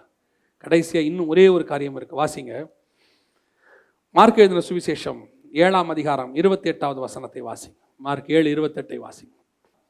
இயேசு கிறிஸ்து அந்த இடத்துல என்ன சொல்றாரு? பிள்ளைகளின் அப்பத்தை எடுத்து நாய்க்குட்டிகளுக்கு போடுவானேன் அப்படின்னு சொல்றாரு. அப்படின்னா இயேசுநாதர் கானானியர்கள் நாயின்னு சொல்றாரா? அந்த அம்மாவை நாய்க்குட்டின்னு சொல்றாரா? என்ன இப்படி? நம்ம ஆண்டவர் எப்பவுமே அப்படி பேசக்கூடிய ஆண்டவரே கிடையாது. ஒருத்தர் இருதயம் நோகும்படி பேசவே மாட்டார். நாம தான் அப்படி பேசுகிறாரு. ஆண்டவர் ஒரு நாள் என்ன செய்ய மாட்டார்? அப்படி பேசவே மாட்டார். அவர் இருதயம் நோகிறவங்களை கூட இளைப்பாறுதலை கொடுக்கிறதான ஒரு தேவன். அப்படியா இருக்கிறவர் இந்த வார்த்தை பேசுவாரா அப்படின்னா, இதுக்கு பின்னாடி ஒரு மிக முக்கியமான சம்பவம் இருக்கு. அதைத்தான் நாம் இப்போ என்ன செய்ய போகிறோம், பார்க்க போகிறோம். இந்த கானானிய ஸ்திரீ வந்து கேட்கும் போது மட்டும் ஏன் இப்படி கேட்குறாரு? மற்றவங்களுக்கெல்லாம் சொல்லும் போது மட்டும் அவர் சொல்கிற வார்த்தை என்னவா இருக்கும் தெரியுமா? என்னை விசுவாசிக்கிறாயா, நீ என்னால் இதை செய்ய முடியும் நம்புறியா அப்படின்னு கேட்பாரு. உன் விசுவாசம் உன்னை ரட்சித்தது இப்படி சொல்லி அமுச்சு விட்டுருவார். ஆனால் அந்த கானானிய ஸ்திரீ வரும்போது மட்டும் அவர் சொல்கிற வார்த்தை, பிள்ளைகளின் அப்பத்தை எடுத்து நாய்க்குட்டிகளுக்கு போடுகிறது நல்லதல்ல. ஏன் திடீர்னு இப்படி சொன்னார் அப்படின்னா, இதுக்கு பின்னாடி ஒரு அற்புதமான விஷயம் ஒன்று இருக்கு. இந்த கானானிய ஸ்திரீ யாரு? இந்த கானான் அப்படின்னு சொல்லக்கூடிய வம்சத்தில் வந்ததான ஒரு அம்மா. இந்த கானான் யாரு? நம்ம எல்லாருக்கும் தெரியும். 9ஆம் அதிகாரம் ஆதியாகமத்தின் புஸ்தகத்தில் ஒரு சம்பவம் நடக்குது இல்லையா? திருப்பிக் கொள்ளுங்க, அந்த அந்த பகுதியை திருப்பிக் கொள்ளுங்க. ஏன்னா நீங்கள் திடீர்னு சந்தேகப்பட்டுருவீங்க, அப்படியா அப்படின்னு உங்களுக்கே ஆச்சரியமாயிரும். 9ஆம் அதிகாரம் ஆதியாகமத்தின் புஸ்தகத்துக்கு நீங்கள் திருப்பிக் கொள்ளுங்க. அங்கே ஒரு சம்பவம் நடக்குது. அவர் வந்து திராட்சை ரசம் குடிச்சிட்டு நோவா என்ன செய்கிறாரு? படுத்து கிடக்கிறாரு. படுத்து கிடக்கும் போது அவருடைய இளைய மகன் யாரு? காம் வந்து என்ன செய்கிறாரு? வந்து தகப்பனுடைய நிர்வாணத்தை பார்த்துட்டு 2 அண்ணங்கிட்டையும் போய் சொல்கிறாரு. சேம்கிட்டையும் யாபேத்துக்கிட்டையும் சொல்கிறார். சொன்ன உடனே சேமும் யாபேத்தும் பின்புறமாக வந்து என்ன செய்கிறாங்க? துணியை போட்டு மூடிட்டாங்க. பிரச்சனை ஓவர். இப்போது திராட்சை ரசம் வெறி தெரிந்து நோவா விழித்த போது தன் இளைய குமாரன் தனக்கு செய்ததை அறிந்து, 24வது வசனம், தன் இளைய குமாரன் தனக்கு செய்ததை அறிந்து, 9:24 நான் சொல்கிறேன். 25ஆம் வசனத்தில் யாரை சபிக்கிறான்? நோவாவுடைய நிர்வாணத்தை பார்த்து சொன்னது யாரு? பார்த்து சொன்னது காம். சொன்னது பையன். காம சபிக்கல. சபிச்சது யார? கானானை சபிக்கிறாரு. யார் இந்த கானான்? காமுடைய பையன். கீழே இருக்கு. காமுடைய பையன் தான் யாரு? இந்த கானான். அப்படின்னா 10ஆம் அதிகாரத்தில் காமுடைய பையன் தான் கானான்னு இருக்கு. சரி, பையன் தன்னுடைய பார்த்து சொன்னதுக்கு இப்போ நோவா யாரை சபிக்கிறாரு? பேரனை சபிக்கிறாரு. தப்பு பண்ணது பையன், சாபத்தை வாங்கினது யாரு? பேரன். ஏன் அப்படின்னா அதுக்கும் காரணம் இருக்கு. அதுக்கு என்ன காரணம்னா, அந்த 8ஆம் அதிகாரம் முடியும் போது பார்த்தீங்கன்னா, கர்த்தர் நோவாவையும் அவன் குமாரரையும் ஆசீர்வதித்து அப்படின்னு இருக்கு. அப்படித்தானே இருக்குது. பேழையிலிருந்து வந்து அவங்க பலி செலுத்துறாங்க. அதை சுகந்த வாசனையாய் நுகர்ந்த கர்த்தர் நோவாவையும் அவன் குமாரரையும் ஆசீர்வதித்து, அப்போ கர்த்தருடைய ஆசீர்வாதத்தை இவங்க 4 பேரும் பெற்றதனால நோவா சபிச்சாலும் அந்த சாபம் நிற்காது. ஏன்னா கர்த்தர் ஆசீர்வதித்தவனை மனுஷனால் சபிக்க முடியாது. நான் சொல்றது உங்களுக்கு புரியுதா? கர்த்தர் ஆசீர்வதிச்சிட்டாரு, அப்போ மனுஷன் சொல்ற சாபம் நிற்காது. யாரு? தகப்பனே சொன்னாலும் நிற்காது, தாயே சொன்னாலும் நிற்காது. ஏன்னா ஆசீர்வதிச்சது யாரு? தேவன் ஆசீர்வதிச்சிட்டாரு. இப்போ இது நல்லா யாருக்கு தெரிஞ்சிருச்சு? நோவாவுக்கு தெரிஞ்சிருச்சு. ஓ, அவ்வளவு தெளிவா அவன் என்ன சொல்றான்னா, கானான் சபிக்கப்பட்டவன். ஏன்? காம சபிச்சாலும் அது பிரயோஜனம் இல்லாமல் போயிடும். அடுத்த ஜென்ரேஷனை சபிச்சிட்டான். என்ன பண்ணிட்டான்? அடுத்த ஜென்ரேஷனை சபிச்சிட்டான். இப்போ கானான் பேரன் என்ன பண்ணிட்டான்? சபிக்கப்பட்டுட்டான். இப்போ இந்த அம்மா யாரு? காமுடைய ஸ்திரியா கானானிய ஸ்திரியா? இயேசு கிட்ட வந்தது கானானிய ஸ்திரீ. சரி, இப்போ அடுத்து வருவோம். அப்பா தானே தப்பு செஞ்சாரு. கானான் என்ன தப்பு செஞ்சான்? கானான் ஒரு தப்பும் செய்யலையே. நான் சொல்றது உங்களுக்கு புரியுதா? காம் தன்னுடைய அப்பா போய் தாத்தாவுடைய நிர்வாணத்தை பார்த்து 2 பெரியப்பா கிட்டையும் சொல்லிட்டான். பிரச்சனை அவங்களது. கானான் என்ன தப்பு பண்ணான்? அவன் ஒரு தப்பும் பண்ணல. அவன் யாரு? காமுடைய பையன், அவ்வளோதான். ஆனால் தாத்தா என்ன பண்ணிட்டாரு? எங்கள் அப்பா பண்ண தப்புக்கு என்ன சபிச்சிட்டாரு. இப்போ கானானுடைய சாபம் யாரால வந்தது? அப்பாவால் வந்தது. இஸ்மவேலுக்கு அப்பாவுடைய ஆசீர்வாதம் போச்சு, விரட்டப்பட்டாங்க. அது அப்பாவுக்கு கூட இவந்து கிடையாது, ஆனால் அது விரட்டப்பட்டார். ஆனால் ஏசாவுக்கு ஆசீர்வாதம் என்ன செய்யப்பட்டது? திருட்டுத்தனமாக அல்லது ஏமாற்றப்பட்டு வாங்கப்பட்டு விட்டது. அவனுடைய ஆசீர்வாதம் தாயாலையும் தன் சகோதரனாலையும் என்ன செய்யப்பட்டு விட்டது? வாங்கப்பட்டு விட்டது.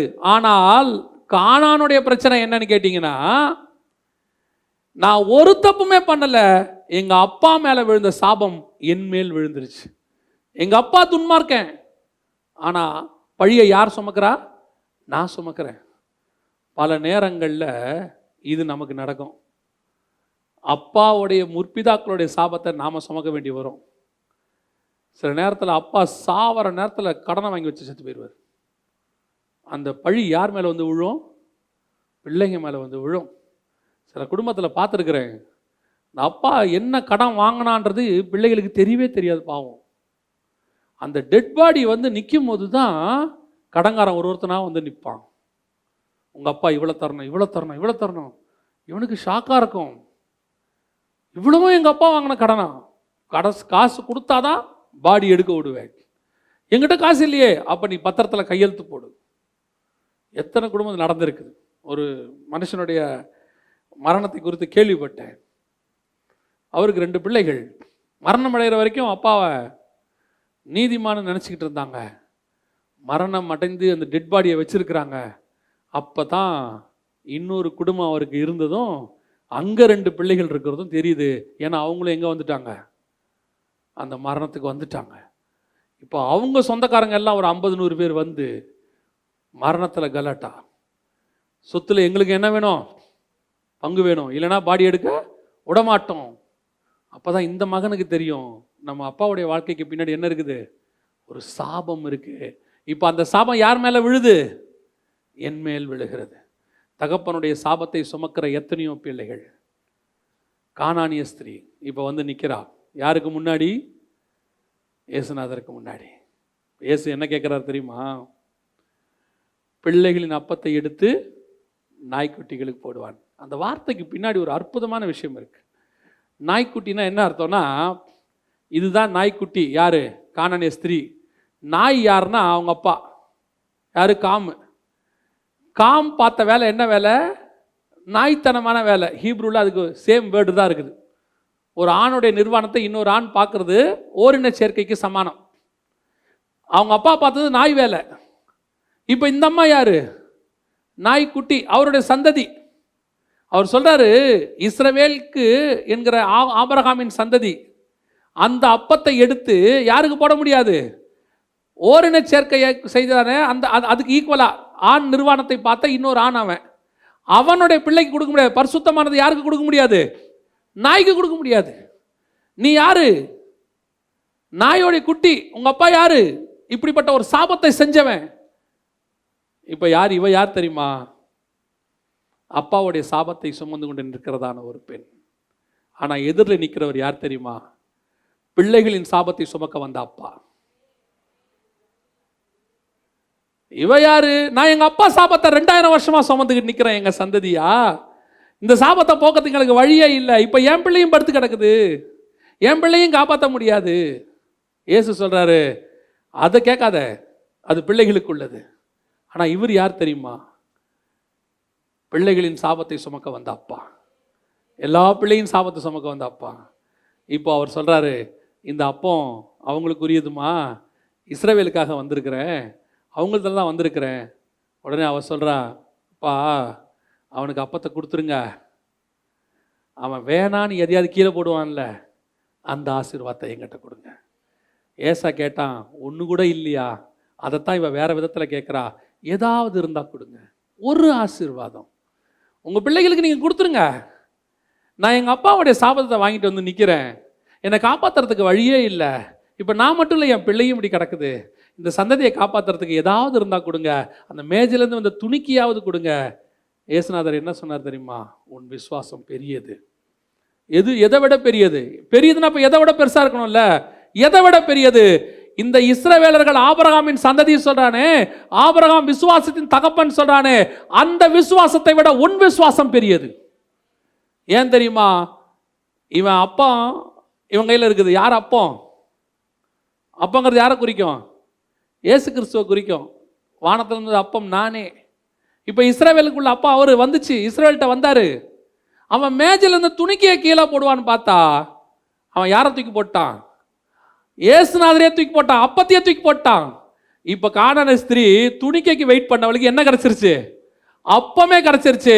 எங்க அப்பா செஞ்ச பாவத்தை இன்னொரு அப்பா வந்து எனக்கு தீர்த்து விட்டார். அந்த அப்பாவே என் கைக்கு வந்து விட்டார். என்னுடைய அத்தனை சாபங்களும் நீங்கி போய் விட்டது. அல்லேலூயா. அதுதான் கர்த்தர் உனக்கும் எனக்கும் வச்சிருக்கிற ஆசீர்வாதம்.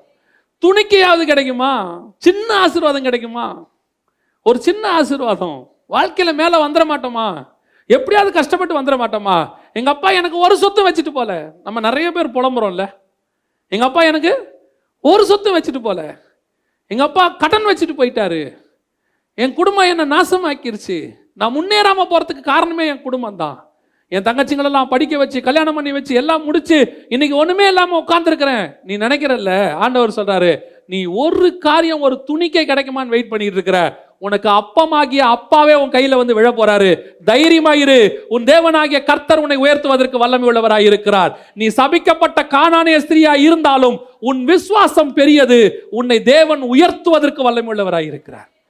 எப்பேற்பட்ட ஆசீர்வாதம் பாருங்க, எவ்வளவு பெரிய ஆசீர்வாதம். இப்ப கானானிய ஸ்திரீயோட பிள்ளை சாக கிடக்குது. கானான் யாரு? துன்மார்க்கன். கானானியருடைய பாவங்கள் அநியாயம். ஆண்டவர் சொல்றாரு, கானானியர் செய்த எந்த அக்கிரமத்தை நீ கத்துக்கொள்ள கூடாதுங்கிறார் லேவியராகமம் 18. அப்படிப்பட்ட அக்கிரமத்தின் துன்மார்க்கத்தினுடைய சந்ததி ஒன்று சாக கிடக்குது. இப்ப வசனம் சொல்லுது, துன்மார்க்கனுடைய மரணம் எனக்கு பிரியமா இருக்குமோ அதையும் நான் காப்பாத்திடுவேன். ஏன் தெரியுமா? எந்த துன்மார்க்கனும் எங்கிட்ட வந்தா நீதிமானாய் மாறிடுவான். எந்த துன்மார்க்கனும் எந்த விபச்சாரம் என் காலில் விழுந்தா அவன் என்னுடைய மகளாக மாறி போயிடுவான். எந்த அக்கிரமக்காரனும் என்னிடத்தில் வந்தால் அவன் பரிசுத்தவானாய் மாறிடுவான். என் கூட 3 மணி நேரம் ஒரு கல்லனை தொங்க முடியா, 3வது மணி நேரம் முடியும் போது அவன் பரதீசுக்கு ஆயத்தப்பட்ட பரிசுத்தவானாய் மாற்றி காட்டும் வல்லமை இயேசு கிறிஸ்துவுக்கு உண்டு. உன்னாலே என்னாலே முடியுமா? அவரால் முடியும். அந்த கல்லன் சிலுவைக்கு வரும்போது எப்பேற்பட்டவனாக வந்தான் தெரியுமா? இயேசுவை தூஷிக்கிறவனாக தான் வந்தான். அவரோடு கூட இருந்த கல்லர்களும் அவ்விதமாக அவனை தூஷித்தார்கள். ஆனா 3 மணி நேரம் இயேசு கூட இருந்தான் பாருங்க. 3 மணி நேரத்துல பரதீசிக்கு போகிற பரிசுத்தவனா கர்த்தர் அவனை மாத்திட்டாரு. அப்பேற்பட்ட துன்மார்க்கனுடைய மரணத்தை கர்த்தர் மாத்தி போட்டார். அதான் வசனம் சொல்லுது, துன்மார்க்கனுடைய மரணம் எனக்கு பிரியமா இருக்குமோ. கடைசி நேரத்தில் சிலுவையில தொங்கிட்டு இருக்கிறாயா, இவனை காப்பாற்றதுக்கு ஒரு சான்ஸ் இருக்குதான்னு பார்க்கிறேன். ஒரே ஒரு வார்த்தை அவன் சொன்னான். என்ன சொன்னா தெரியுமா? மற்ற கல்லனை பார்த்து சொன்னான், நீயும் நானும் பாவம் செய்து தப்பு செஞ்சு இப்படி தொங்கிட்டு இருக்கிறோம், அவரோ நீதிமானாய் தொங்குறார். திரும்பி பார்த்தாரு, வாடா இன்னைக்கு நீ என் கூட பரதேசிக்கு. 3 மணி நேரத்தில் கர்த்தர் அவனை பரிசுத்தவானாய் மாத்தினார். அந்த கல்லணையே பரிசுத்தவானாய் மாத்தின ஒரு ஆண்டவர், பரதேசிக்கு கூட்டிட்டு போன ஆண்டவர், அவர் ரத்தத்தில் கழுவப்பட்ட நீதிமானாகிய உன்னையும் என்னையும் ஒரு நாளும் கைவிடுகிற தேவன் அல்ல. ஒரு நாளும் உன்னை என்னை கைவிடவே மாட்டார். நீ ஒருவேளை துன்மார்க்கத்தில் இருக்கிற, அக்கிரமத்தில் இருக்கிற, அநீதியில் இருக்கிற, இன்னைக்கு கர்த்தர் எதிர்பார்க்கறது ஒரே ஒரு மனம் திரும்புதல். அவர் பாதப்படிக்கு வந்து ஒரு மனம் கசிந்து அழுதல். அவர்கிட்ட வந்து, ஆண்டவரே ஒரு துணிக்கே கிடைக்குமா, ஏதாவது கிடைக்குமா? நீ கேட்டு பாரு, நீ கேட்டு பாருங்களேன். இன்னைக்கு ஆண்டவர் உங்களுக்கு ஒரு பெரிய ஆசீர்வாதத்தை கையில் வச்சிருக்கிறார். எப்பேற்பட்டதான ஒரு துன்மார்க்கன், ஒரு துஷ்ட மனுஷன் இஸ்மவேல், அவனுடைய முனகல் சத்தத்துக்கு ஒரு நீரூற்றையே உண்டாக்கி கொடுப்பாரானால், அவர் ரத்தத்தாலே கழுவப்பட்ட நீதிமானாகிய உனக்கும் எனக்கும் ஆண்டவர் அந்த நீரூற்றாகிய பரிசுத்த ஆவியை உனக்குள்ளும் எனக்குள்ளமே கொண்டு வச்சுட்டார். அவனுக்கு நீரூற்று வெளியே, உங்களுக்கு எனக்கு நீரூற்று உள்ள. அந்த நீரூற்று அவன் தேடி போய் குடிக்கணும். இந்த நீரூற்று இங்கேயே பொங்கி பொங்கி வரும். இதிலிருந்து அநேகர் குடிக்கத்தக்கதாக கர்த்தர் உன்னையும் என்னையும் ஆசீர்வாதமாய் மாற்றுவார். அல்லேலூயா. ஏசாத் ஒரு ஆசீர்வாதம் கிடைக்குமான்னு தகப்பனை பார்த்து கெஞ்சினான் பாருங்க. ஆனா வசனம் சொல்லுது, அவரையே தந்தவர் மற்ற எல்லாவற்றையும் அருளாதிருப்பது எப்படி? ஒரு இயேசு கிறிஸ்து உங்ககிட்ட வந்துட்டாருன்னா மொத்த ஆசீர்வாதம் கர்த்தர் நம் கையில் கொடுக்கிறார். துன்மார்க்கனுடைய மரணத்தில் அவர் பிரியமாய் இருக்கிறதில்லை. அந்த கானானிய ஸ்திரீ கேட்டா, ஆண்டவரே ஒரே ஒரு துணிக்கை, ஏதாவது மேஜிலிருந்து விழுமே, ஏதாவது ஒரு ஆசீர்வாதம் கொடுத்துருங்களேன். நாங்கள் சாபத்தை 2000 வருஷமா சுமந்துட்டு நிற்கிறோமே. சிலருடைய குடும்பம்லாம் ஒரு நன்மையானதையே பார்த்துருக்க மாட்டாங்க. தகப்பன் காலத்திலிருந்து அவங்க கஷ்டத்திலேயே தான் இருப்பாங்க. சிலர்லாம் சொல்லுவாங்க, எனக்கு 95 நாள்லேருந்து கஷ்டம் தாங்க, எங்கள் குடும்பத்தில் நல்ல சாப்பாடு சாப்பிட்டே ரொம்ப நாள் ஆச்சும்பாங்க. உண்மை, நான் சொல்வேன் உண்மை. நான் ஒரே ஒரு சாட்சியை மாத்திரம் சொல்லிட்டு நான் ஜெபம் பண்ணி முடிக்க விரும்புகிறேன். நாங்கள் இந்த இயேசுவை ஏற்றுக்கொள்வதற்கு முன்பதாக நாங்கள் ஒரு வீட்டில் குடியிருந்தோம். நான் வந்து தேவனுக்கு முன்பாக சொல்லுகிறேன், பொய் சொல்லலை. அப்போ அந்த வீட்டில் எங்களுக்கு 35 ரூபா தான் வாடகை. கரண்ட்டு கிடையாது. 6 மணிக்குள்ளே சமைச்சிடணும். அதுக்கு மேலே சமைக்கணும்னா விளக்கு வச்சு தான் சமைக்கணும்.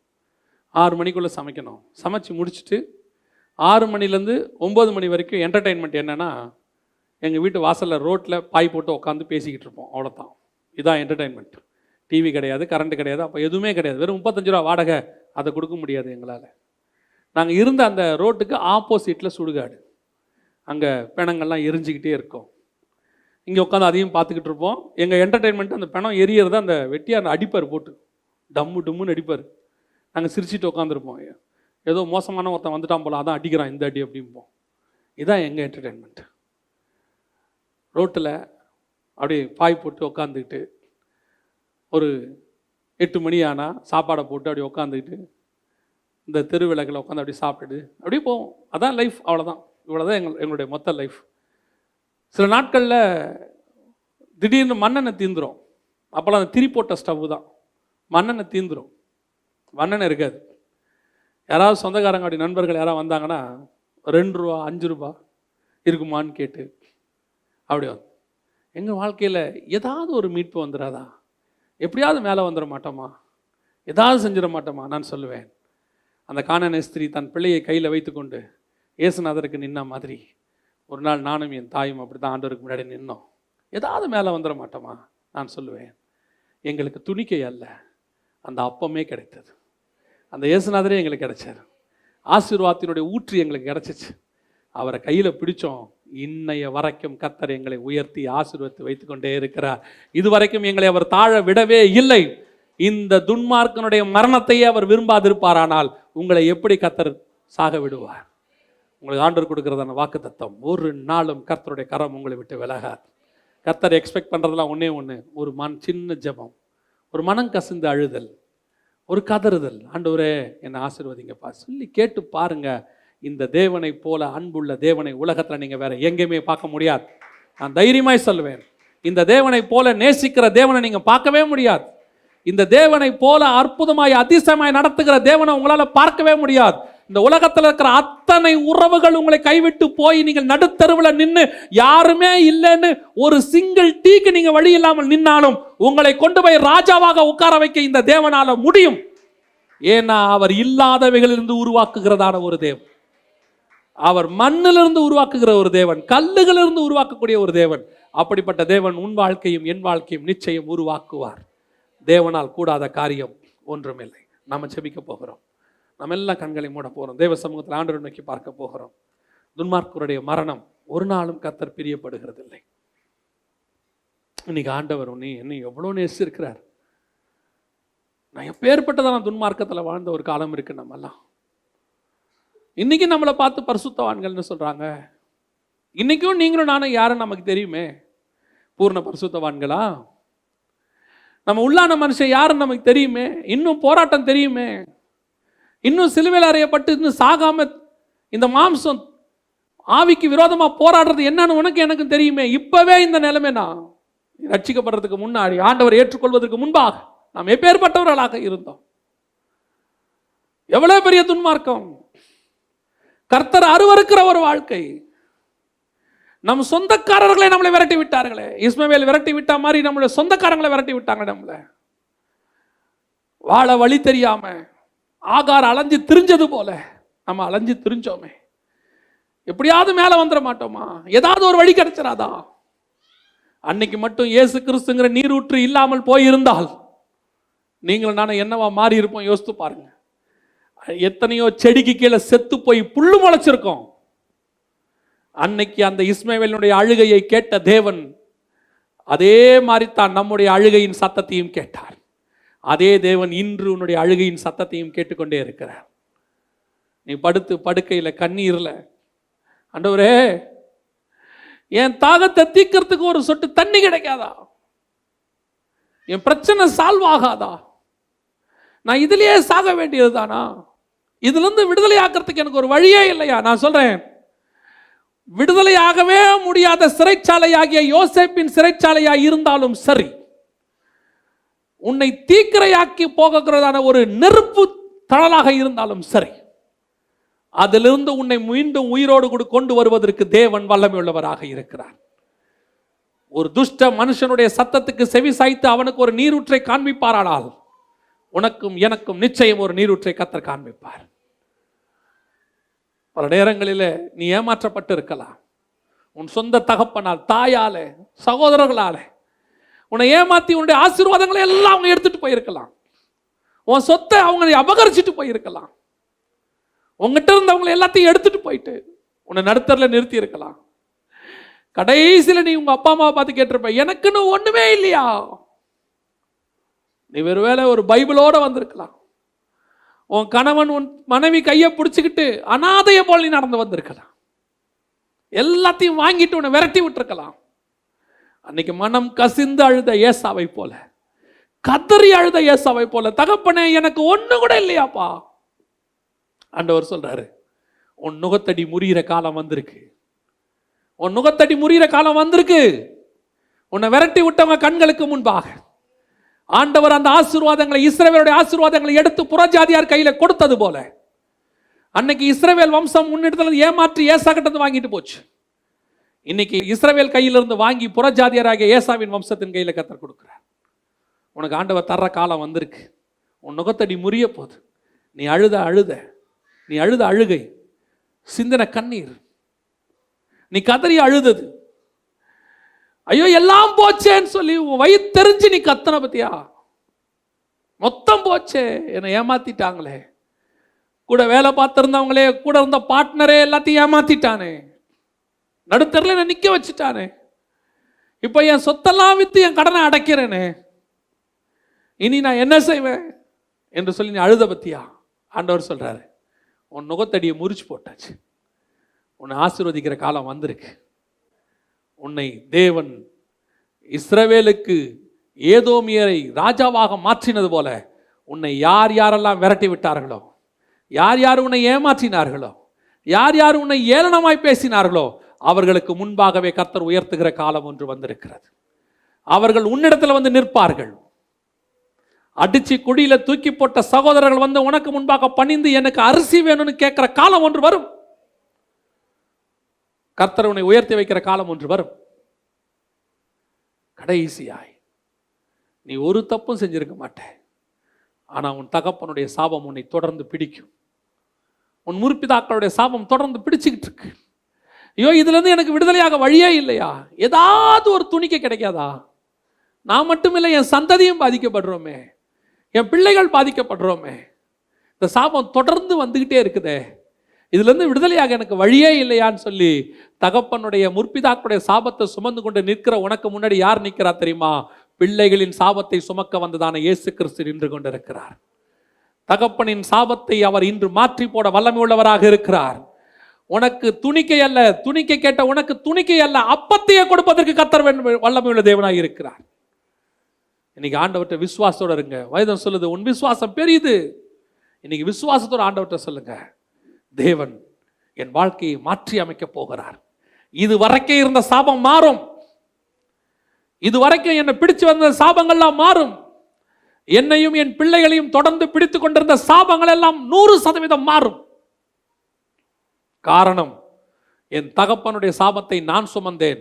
என் சாபத்தை சுமக்கிற தகப்பன் இன்னைக்கு என் முன்பாக நிற்கிறார். நம்ம ஜெபம் பண்ண போறோம். கர்த்தர் உங்களோடு கூட இடைப்பட்டு இருப்பாரானால், கர்த்தர் உங்களோடு கூட பேசி இருப்பாரானால், இன்னைக்கு ஆண்டவருடைய வார்த்தை உனக்குள்ளே வந்திருக்குமானால் கரங்களை உயர்த்தி என்னோடு கூட ஜெபத்தில் பங்கு பெறுங்க. சர்வ வல்லமை உள்ள எங்கள் ஆண்டவரே, இந்த ஜெபித்துக் கொண்டிருக்கிற ஒவ்வொருத்தருக்காக நாங்கள் ஜெபிக்கிறோம். கர்த்தருடைய மகிமையுள்ள கரத்தில் தாழ்த்துகிறோம். ஆண்டவரே, இந்த ஜெபிக்கிறவங்களுக்குள்ள, இங்க இருக்கிறவங்களுக்குள்ள எத்தனை பேருக்குள்ள இந்த பாதை ஆண்டவரே, எத்தனை பேர் கடந்து வந்திருக்கிறாங்க, எத்தனை பேருடைய கண்களில் கண்ணீர் ஆண்டவரே, அவங்க கடந்து வந்த பாதை எல்லாம் இந்த பாதைக்குள்ள இருக்குதேப்பா, இந்த வசனத்துக்குள்ள இருக்கேப்பா. இன்னைக்கு அதை மாற்றி நீங்க அமைக்க போற தயவுக்காக உமக்கு நன்றி. உடைய மகிமையுள்ள கரத்தில் ஒப்பு கொடுக்கிறோம். ஆகாரை போல பிள்ளையை கையில வச்சுக்கிட்டு அழுதுகிட்டு இருக்கிற தாயாருக்காக நான் ஜெபிக்கிறேன் ஆண்டவரே.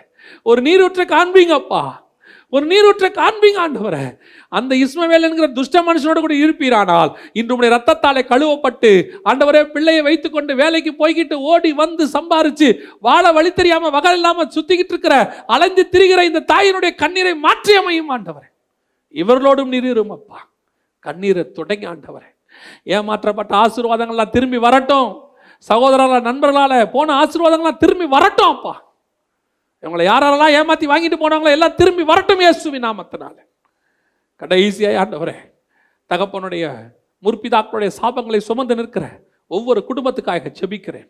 கர்த்தருடைய கரம் இறங்கி வரட்டும். நீர் தாமே எல்லாவற்றையும் சிலுவையிலே சுமந்து தீர்த்தீரே ஆண்டவரே, நீர் நிறைவேற்றி முடித்திருக்கிறீர் அப்பா.